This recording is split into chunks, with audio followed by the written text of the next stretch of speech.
የገላትያ እንዳልኩት የሐዋርያው የጳውሎስን መልእክት የገላትያ መጽሐፍ ነበር ስናጠና የነበረው። መጽሐፉን እንደምታውቁት 6 ምዕራፎች አሉት። ግን በጣም የሚገርም ነገር ነው። ምንም እንኳን የመጽሐፍ ቅዱስ ትንሹ መጽሐፍ አይደለም። በእርግጥ ግን ጳውሎስ ከጻፋቸው 14 መልእክቶች ውስጥ አነስ ያለ ምዕራፍና ቁጥር ካሉት ውስጥ የሚመደብ ነው የገላትያ መጽሐፍ። ሐዘኑን ታዩበታላችሁ፣ ደስታውን ታዩበታላችሁ ይሄን መጽሐፍ ስታጠኑት ማለት ነውና ሁለት ነገሮች በየአንዳንዱ ምዕራፍ ታገኛላችሁ። በጣም የሚገርሙ ነገሮች። እነሱን ነው ዛሬ ላሳያችሁ የምፈልገው። ዲቴል አንገባም። እሁድ ደግሞ እንዳትቀሩ የመጽሐፍ ቅዱስ ጥናት ስለሆነ ኔክስት ዊክም ማለት ነው። እና ወጆ ትረዳኛለህ እንደሱ ያደረክ እና የገላትያ መጽሐፍ የመጀመሪያውን ክፍል ስታገኙ መጀመሪያ የምታዩት ነገር ከላይ የጻፍኩት ነው። ከሰው ያልሆነና ከሰው የሆነ ሐዋርያነት ምን ማለት ነው? ከሰው የሆነ ሐዋርያነት ወይም ደግሞ በሰው ያልሆነ ሐዋርያነት ማለት ምን ማለት ነው? እሱን እንመለከታለን ማለት ነው። ምዕራፍ 1 ላይ ያንን ትመለከታላችሁ። ገና መግቢያው ላይ ያንን ይናገራል እና ከሱ ቀጥሎ ደግሞ ይሄ በሰውና ከሰው ያልሆነ ሐዋርያነት ካለ በኋላ ደግሞ የክርስቶስና ደግሞ ከክርስቶስ ውጪ የሆነ ሌላ ወንጌል መኖሩንም ይነግረናል። ወይም ልዩ ወንጌል እያለ ጳውሎስ በዛው በገላትያ መልእክት ውስጥ ይጠቅሰዋልና ምንድነው የሰው ወንጌል? ሁላችንም እናውቃለን የክርስቶስ ወንጌል የሚባል እንዳለ። ግን የሰው ወንጌል ደግሞ ምንድነው? ጳውሎስ እሱንም ይነግረናል። የሰው ወንጌል የሚባል አለ ይላልና ጥሩ ነው ማለት ነው። የገላትያን መጽሐፍ ማጥናት እየተከተል ነው ያለው። በእርግጥ የማንን ወንጌል ነው እያገለገል ነው ያለው? የማንን ወንጌል ነው? የሰውን ነው እየዘመርን ያለው? ለየትኛው ወንጌል ነው? ለክርስቶስ ወንጌል ነው? ለሰው ወንጌል ነው? አቋም ይዘን እየታገልን ያለ ነው፣ ፋይት እያደረግን ያለ ነው ለሰው ወንጌል ነው ወይስ ለክርስቶስ ወንጌል?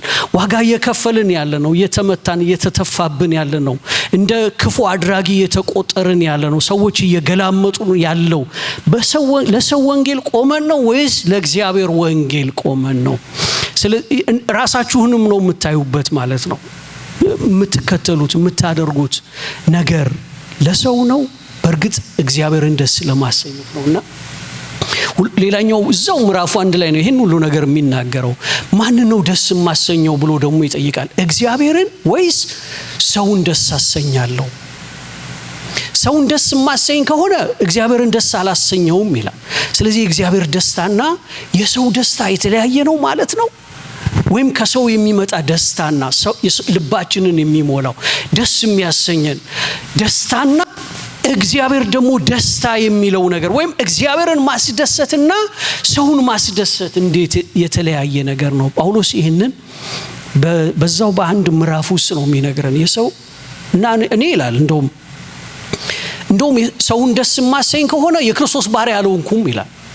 ስለዚህ እዚህ ጋር ቆሜ እናንተን የሚያሳዝን ነገር ዝም ብዬ ልንገራችሁ እና እናንተ ስታዝኑ እግዚአብሔር ደስ ይለዋል ማለት ነው? ምን እያለ ነው?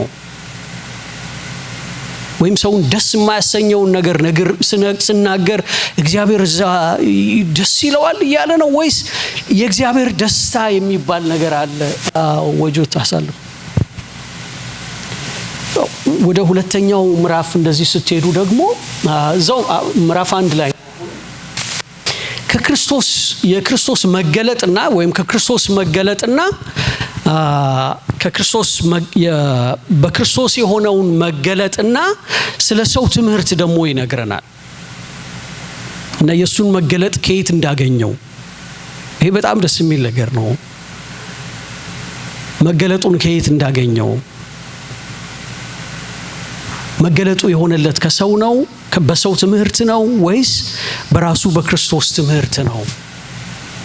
እና ደስ የሚል ነገር ይናገራል። እንደውም ክርስቶስ ራሱ ምን ብሎልኛል ይላል? ገልጦልኛል እንጂ ከሰው አልተቀበልኩትም ወይም ከሰው አልተማርኩትም ይላል። ከሰው የምንማረው ትምህርት አለ ማለት ነው። እና ጥያቄ ማረጋው እናንተም ሄዳችሁ መጽሐፉን ራሳችሁም እንድታነቡት እንድታጠኑት ስለምፈልግ ነው። የሚቀሰቅስ ነገር ለጆሮአችሁ ማድረስ እፈልጋለሁ። ማለት እንዴት ነው እንደዛ የሚሆነው? ሌላው ስለ መገረዝ ይናገራኛ ኢትዮጵያውያንን መገረዝ ማለት ምን ማለት እንደሆነ ሁላችንም እናውቃለን። እና ጳውሎስ ደግሞ ሁለት ነገሮች ይናገራል። እኛ ከምናውቀው ትንሽ ለየት ያለ ነገሩ ምንድነው? መገረዝ በስጋና በመንፈስ የሚል ነገር ገላትያ ላይ ያነሳልና ስለ ስጋ በስጋቸው ስለተገረዙ ሰዎች ይነግረናል። ግን ደግሞ በመንፈስ ስለሆነ ደግሞ መገረዝ ያወራል። ምን ማለት ነው በመንፈስ መገረዝ ማለት? የሚጠቅመው የትኛው ነው? በስጋ መገረዝ ነው የሚያስፈልገው ወይስ በመንፈስ የሆነ መገረዝ ነው? ይሄን ነው አንስቶ የሚሞግታቸው። ይሄን ምዕራፍ 2 ላይ ታገኛላችሁ። በጣም በጠንከር ባሉ ቃላቶች ነው የሚነግራቸውና እንደውም አንድ ቦታ ላይ እዛው ላይ ምን ይላል? እኛ የተገረዝነን ይላልና ራሱ እኛ የተገረዝነን ብሎ ይነግረናል። እኛ የተገረዝነን። ስለዚህ ጳውሎስ ራሱ የተገረዘ ነው። ኦኬ። ግን ይሄ የተገረዘ ሰውዬ ወይም የተገረዘ የተባለው ሰውዬ በመንፈስ ስለሆነ መገረዝ፣ ማንም ሊያየው ስለማይችለው መገረዝ ደግሞ ያወራል። በስጋ የሆነ መገረዝ ሊታይ የሚችል ነገር ይመስለኛልና ገላትያ ላይ ይህን ይነግራችኋል። ከዛም በኋላ ስለ ሁለት ህዝብ ደግሞ ያወራል። አይሁድ ስለሚባልና አህዛብ ስለሚባል ህዝብ ይነግረናል። ማን ነው አይሁድ? ማን ነው አህዛብ? አህዛብ ለምን ተባሉ? አይሁድስ የተባሉት ምኖች ናቸው? እነማን ናቸው? ባይምሯችሁ እዛ መካከለኛው ምስራቅ ወይም እስራኤል ወደ ተባለች ሀገር እንደምትሄዱ አውቃለሁና ግን ጳውሎስ ከዛም ውጪ ደግሞ ስላለ ነገር ይነግራችኋል ወይም ይነግረናል። አይሁድ ማለት ምን ማለት ነው?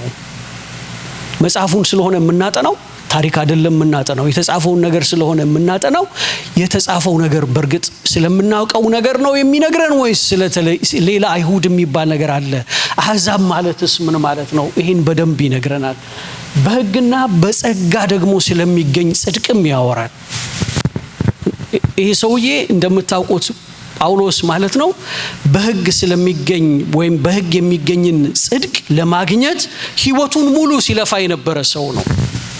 እንደውም ፊልጵስዩስ ላይ እንደምታነቡት በሕግ ስለሚገኝ ጽድቅ ማንም ቢሆን ነቀፋ አያገኝብኝም ነበር ይላል። በሕግ ስለሚገኝ ጽድቅ እኔ ከሁላችሁ ምበልጥ ነበር ብሎ ለነማን የሚናገር ይመስላችኋል? በሕግ ስለሆነ ጽድቅ ለማቆም ለሚታትሩ ሰዎች ወይም ለሚያስተምሩ ሰዎች በሕግ ስለሚገኝም ጽድቅ ከሆነ ከናንተ መካከል እኔን የሚስተካከል የለም ይላቸዋል። እና አሁን የሚያወራው ግን ስለሱ አይደለም፣ ስለሌላ ጽድቅ ደግሞ ያወራል። በጸጋ ስለሚገኝ ጽድቅ ምን ማለት ነው? በጸጋ የሚገኝ ጽድቅ ከሕግ ውጪ የሆነ ጽድቅ ማለት ምን ማለት ነው? ይህን በደንብ ገላትያን ስናጠና ማጥናት አለብን፣ መመርመር አለብን። ከዛ በኋላ የኛንስ ጽድቅ እየፈለግነው ያለው በምን መንገድ ነው? እንዴት ነው ጽድቃችን ልናቆመው የምንፈልገው? ወይም ጽድቅ የሚባለውን ነገር ኩነኔ ከሚባለው ነገር የምንለይበት መመዘኛችን አሁን ምንድነው? በሕጉ የነበሩ ሰዎች ጽድቅና ኩነኔን የሚለዩበት ነገር አላቸው። ክራይቴሪያዎች አሏቸው። ይሄን ማድረግ ጽድቅ ነው፣ ይሄን አለማድረግ ደግሞ ኩነኔ ነው፣ ይሄን ማድረግ ኩነኔ ነው፣ ይሄን በኩነኔ ተርታ ያለውን አለማድረግ ደግሞ ምን ማለት ነው? ጽድቅ ነው ብለው እነሱ ያወጧቸው ነገሮች አሏቸው፣ የሚያነቧቸው ነገሮች አሏቸው። አዝናለሁ። ብዙ ሰው ዛሬም በዛ ውስጥ ነው ያለው። ይሄን እያነበበ ነው። ለሰው ምደባ ያወጣል፣ ለራሱ ምደባ ያወጣል። ስለዚህ የሆነ ነገር ሲሰራ ተኮንኖ ይመጣል።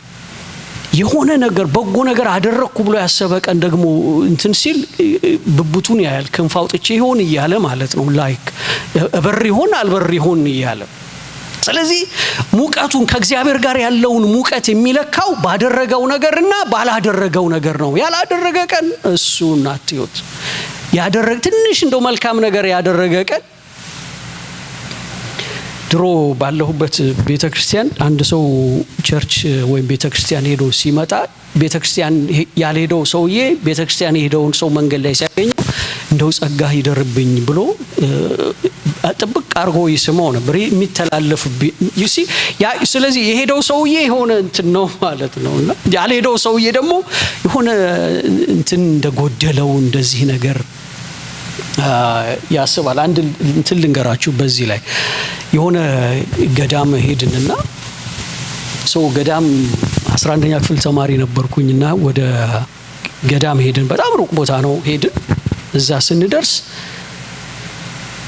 አንድ መነኩሴ አገኘውና መነኩሴው በጣም ወጣት ነው፣ የናዝሬት ልጅ ነበረ፣ ኢንጂነር ነበረ። እሱን ሁሉ ትቶ ነው እዛ ገዳም የገባውና የሆነ ዋሻ እየቆፈረ ነው፣ አብሬው ነኝ። ስለዚህ ዋሻ እየቆፈርን እየረዳሁት አዶን ነው ከየት እንደሆነ እኔ እንጃ፣ የሆነ 50 ሳንቲም እየቆፈርን በመዶሻ ሲመታው እንትኑን 50 ሳንቲም ወጣ። ዳዊት ናና አለኝ፣ 50 ሳንቲም እዛ ጋር አለ አንሳው አለኝ። እንዴ ለምን አታነሳው መባራ አንተ ቅርብ አይደለ እንዴ አንተ ነው ያገኘው አንሳው ያንተ ነው አልኩት። ኖ እኔ ሳንቲም አልነካም አለኝ። አሁን ራሴን በዛ ሰውዬ ማታ ቁጭ ብዬ እንዴት ነው ማለት እሱ እንደዚህ ያደረገ ሳንቲም እንኳን የማይነካ ሰውዬ እኔ እንዴት ነው አሁን ከሱ እኩል እንትን መሆነው? ስለዚህ አሁን እሱን ለመብለት ምንድነው ማድረግ ያለብኝ? እና ይሄ ሰውዬ ይሄ መነኩሴ እዛ ገዳም ውስጥ እያለ ማለት ነው፣ ለምሳሌ ሴቶች ሲመጡ እየሮጠ እንትን ውስጥ ይገባል፣ ዋሻ ውስጥ ይገባል፣ ይደበቃል ማለት ነው። ሴት ከሆነ በፍጹም ሴቶችን አያይም፣ እየሮጠ ይደበቃል።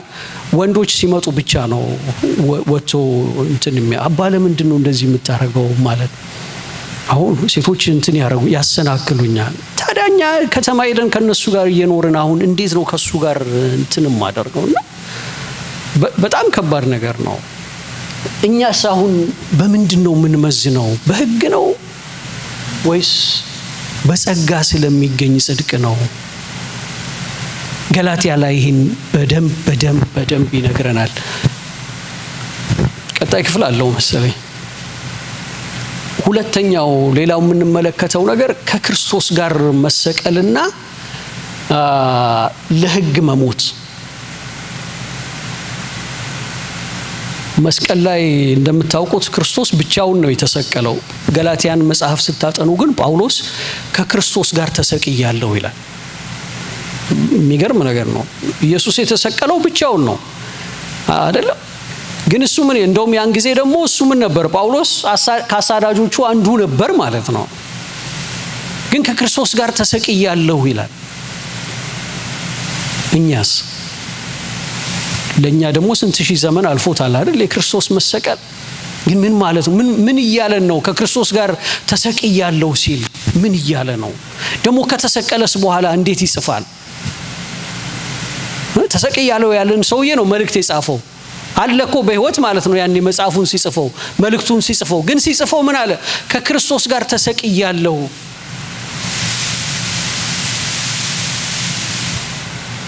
እና ደግሞ ለህግ ስለመሞት ደግሞ ይናገራል። ከክርስቶስ ጋር ተሰቅያለሁ ከዛ ደግሞ ለህግ ሞች ያለው ይላል። በሊ ይሄንን እስቲ በግልባጩ ተመልከቱት። ከክርስቶስ ጋር ያልተሰቀለ ለምን ይኖራል ማለት ነው? ለህግ ይኖራል ማለት ነው። እሱ ግን ከክርስቶስ ጋር ስለተሰቀልኩኝ ለህጉ ሞች ያለሁኝ ይላል። ስለዚህ ለህጉ ከሞተ ለህጉ ምን አይልም ማለት ነው? አይኖርም ማለት ነው። ምክንያቱም ምን ብሏል? ሞቷል። አሁን ለሌላ ነገር ነው የሚኖረው ማለት ነው። እና በጣም ደስ የሚል ነገር ይነግረናል። ከክርስቶስ ጋር ከሞታችሁ ከክርስቶስ ጋር ደግሞ ትነሳላችሁ ይላል። ስለዚህ ከክርስቶስ ጋር ለመነሳት የማይናፍቅ ማንም የለም። ያንን ትንሳኤ ለማየት የማይናፍቅ ማንም ሰው የለም። የሚፈራው ግን ወደ መስቀል መውጣቱን ነው፣ መሞቱን ነው። አብሮት መሞት አለበት። የክርስቶስን ሞት ካልሞትን የክርስቶስን ትንሳኤ አናገኝም። ስለዚህ ደግሞ የተሰቀለ ሰው አንደኛ ህመም አለው አይደል? መሰቀል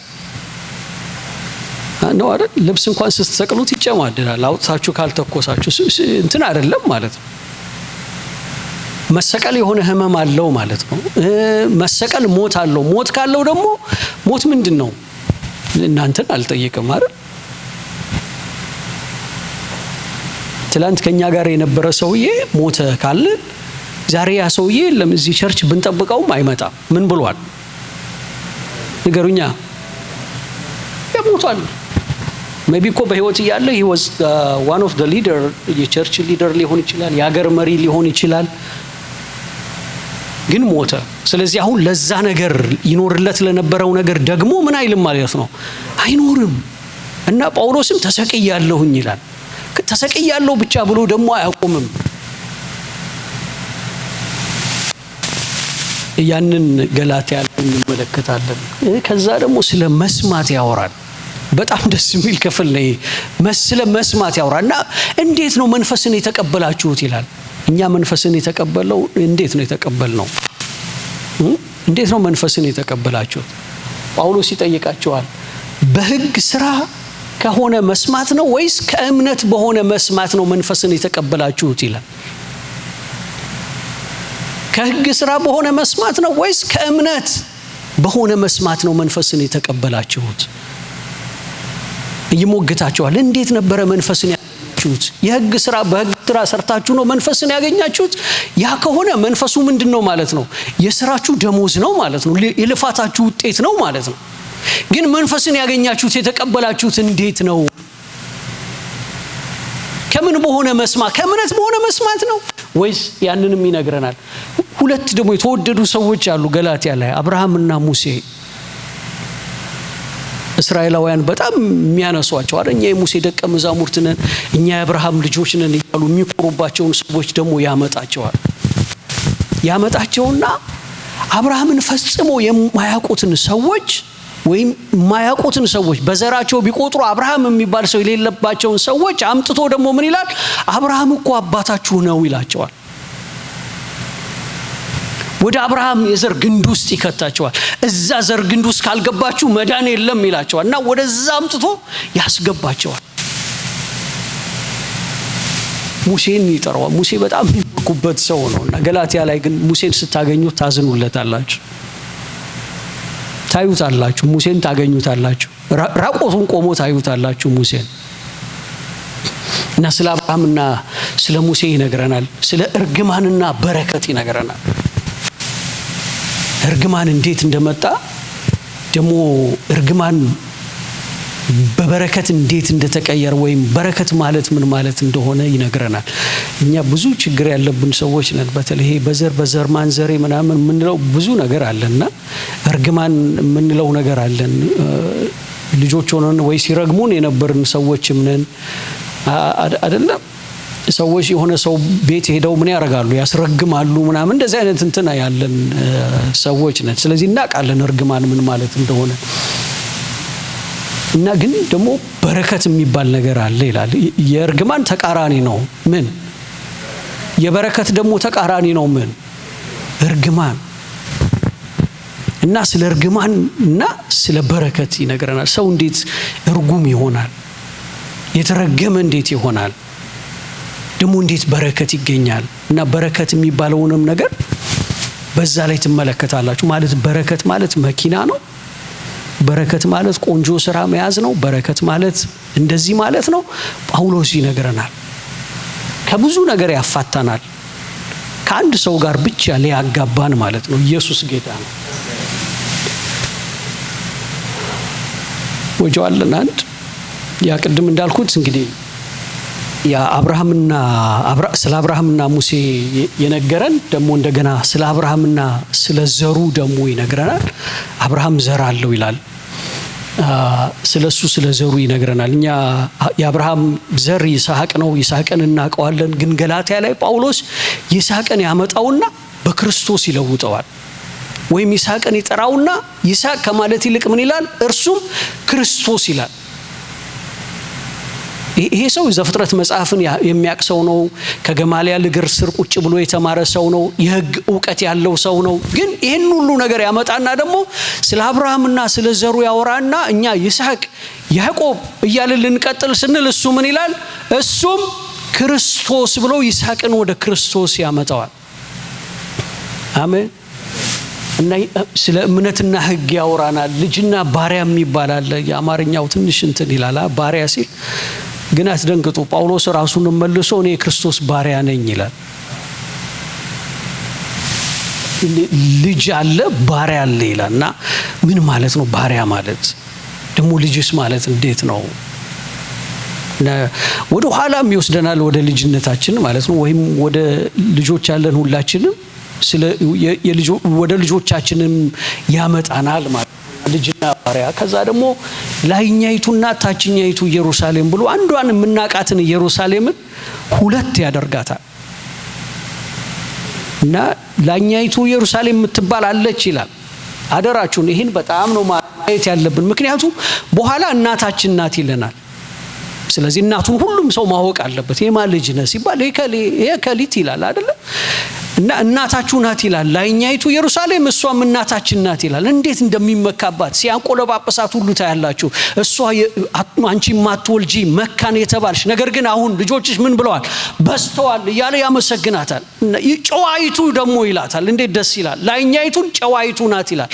ታችኛይቱን ግን ዛሬም ድረስ በባርነት ናት ይላል። ማናት ታችኛይቱ ኢየሩሳሌም? እኛስ ደግሞ የትኛው ላይ ነን? ታችኛይቱ ላይ ከሆነን እሷ ቶሎ ብለን ምን ማለት አለብን ማለት ነው? መለያየት አለብን ማለት ነው። ጳውሎስ እንደዚህ ይላል፣ በእናቴ ማህፀን ሳለሁ የለየኝ ይላል። ይሄ የተለየ ሰውዬ ነው። ሌላ እናት አግኝቶ ስለ ሌላይቱ እናት ሲዘምር ታገኙታላችሁ። ላይኛይቱና ታችኛይቱ ኢየሩሳሌም እያለ ማለት ነው። አንድ የመጨረሻ አለኝ። ከዛ ደግሞ ያው የምታውቋቸውን አጋርና ሳራን ያመጣልናል። ቅድም አብርሃምና ሙሴን ብለን ነበር። የአብርሃምን ቤተሰብ ስለማውራቱ ተመልክተናል። ደግሞ አጋርንና ሳራን እኛ አጋርና ሳራን እናውቃቸዋለን። አጋር ባሪያ የተባለች ናት፣ ወይም ደግሞ የቤት ሰራተኛ የምትባለው ናት። ሳራ ደግሞ ብዙ ሰው ያውቃታል። በምኗ ምክንያት? ኤልሲ ምን አለች? በአብርሃም። ኦኬ ሌላ እጃውጣ የተንጠራራ ነው። እሺ ሌላ ሰው አለ? ያ አብርሃም ሚስት እንደገና ደግሞ አሮጊት በመሆኑ አይደል እንደሰም አታቋትም። በሱ ያ አሮጊት ነበረች እኮ አይደል? በስተርጅናዋ ምን ብላለች የተባለላት? ሁሌ የሴት ልጅ የመውለጃዋ እድሜ አለ አይደል? ሳራ ግን እሱ ካለፋት በኋላ ነው አይደል እንትን ያለችው ልጅ የወለደችው። እና ያመጣቸዋል አጋርና ሳራ ሁለቱ ተቀናቃኝ ሰዎች የነበሩ ናቸው። ስታነቡት አጋር ልጅ ከወለደች በኋላ ሳራን በሷ ቦታ ማስገባት ፈለገች ማለት እሷ እመቤት ልትሆን፣ ሳራ ደግሞ ምን እንድታረጋት እንድታገለግላት ማለት ነው ፈለገች። እና አጋር ልጇንም ደግሞ ማየት ጀመረች። በምን? አብርሃም በጣም ሀብቱ እየበረታ እየበለጸገ እየሄደ ነው አይደል? ሌላ ልጅ የለውም። ያለው ማን ነው? እስማኤል ነው። ስለዚህ ልጇን ደግሞ በምን ማየት ጀመረች ማለት ነው? አብርሃምን ምን ሊወርስ ወራሽ አድርጋ መመልከት ጀመረች። ይሄን ሳራን ደስ አላሰኛት። ምክንያቱም ታውቃለች አጋር እንዴት እንደመጣች ወደዛ ቤት፣ አብርሃም እንዴት ወደሷም እንደሄደ ታውቃለች። እና ጭቅጭቅ ቤቱ ውስጥ ተፈጠረ አይደል? እንደውም አንድ ጊዜ ተነስታ ምን አለችው? አጋርና ልጇን አስወጣ። እና የሁለቱን ሰዎች ታሪክ እንትን ብለን ጥሩ ስብከት ምናምን ሰብከን ማለፍ ይቻላል። ግን ጳውሎስ ያመጣቸውና በሚደንቅ ነገር ሁለቱን ሰዎች ሌላ ነገር ያደርጋቸዋል። ሁለቱን ሰዎች እዛ ዘመን ሰዎች ሳይሆን አሁን ያሉ በእኛው ልብ ውስጥ፣ በእኛው ትምህርት ውስጥ፣ በእኛው አገልግሎት ውስጥ፣ በእኛው ስርዓት ውስጥ፣ በእኛው ወንጌል ውስጥ ያሉ ሰዎች ያደርጋቸዋል። ወይ የአጋር ነን ወይ ደግሞ የማን ናችሁ ነው? የሳራ ናችሁ። የአጋር ልጆች ከሆናችሁ የማን ወንድሞች ናችሁ? የእስማኤል ወንድሞች ናችሁ። የሳራ ልጆች ደግሞ ከሆናችሁ የይስሐቅ ወንድሞች ናችሁ። አሜን። ከዛ ስለ እርሾና ደግሞ ያወራል። ይህን ሴቶቹ በኋላ እናንተ እዛ ምዕራፍ ላይ ስንደርስ በደንብ ትነግሩናላችሁ ማለት ነው። ትንሿ እርሾ ብዙ ሊጥ ምን ማድረግ ትችላለች? ማቡካት ትችላለች። እና ትንሽ ነገር በህይወታችን እንዲገባ የፈቀድንለት ትንሽ ነገር ብዙ ጤናማ ነገራችንን ሊያበላሽ ይችላል አይደል? ነው አይደለም? ወደ ህይወታችን የጋበዝነው ትንሹ ሊጥ ማርሾ ብዙ ነገር ያቦካልና እሱንም ይነግረናል ጳውሎስ። ስለ እርሾና ስለ ሊጥም ይነግረናል። ስጋና ስለ መንፈስ ደግሞ ያወራል። ከዛም በኋላ የስጋም ስራ የተገለጠ ነው፣ የመንፈስም ስራ ደግሞ የተገለጠ ነው ያለ እነዚህን ሁለቱን ነገሮች ይነግረናል። የመጨረሻ ይቅርታ ዋጆ ምዕራፍ 6 ላይ ስትደርሱ ስለ አሮጌውና አዲሱ ፍጥረት ይነግረናል። አሮጌው ፍጥረት የሚባል እንደመጣ ደግሞ ይነግረናልና አሮጌ ፍጥረት አለ፣ አዲስ ፍጥረት አለ።